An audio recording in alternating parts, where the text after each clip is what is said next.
আজকে ফজরের নামাজ পড়ে ফজরের যে ক্যাম্পেইন ছিল, ক্যাম্পেইন করে আমরা বাংলা মোটরের দিক থেকে যাচ্ছিলাম। তো বাংলা মোটর মোড়ে এক চাচা, উনি সারা রাত কলা রুটি বিক্রি করে আর ডিম সিদ্ধ বিক্রি করে।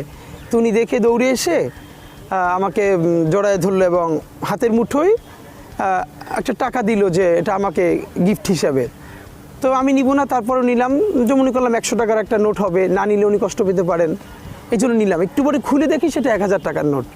এখন আপনি চিন্তা করবেন, যিনি সারা রাত জেগে রুটি কলা বিক্রি করেন তার সারাদিনই কিন্তু 1000 টাকা প্রফিট হয় না। এটা অন্তত ওনার 2 দিনের পুরো প্রফিটটা। তা আমি দৌড়ে আবার ওনার কাছে গেছি যে আমি এটা কোনোভাবে নিতে পারবো না, আপনার পকেট থেকে আমি নেই, আপনার পছন্দ আমার পছন্দ মতো আমাকে নিতে দিতে হবে, নইলে আমি নিব না। কিন্তু সে কোনোভাবে রাজি হলো না এবং মানে দেখলাম যে তখন উনি অনেক কষ্ট পাবেন। এইটা আজকের শুধু একটা ঘটনা বললাম। এরকম ঘটনা মানে আমাদের জন্য হচ্ছে কি, ধরেন আমরা সোশ্যাল মিডিয়ায় নিজেরা এগুলো পাবলিশ করি না দুটো কারণে। একটা হলো যার সাথে এটা ঘটছে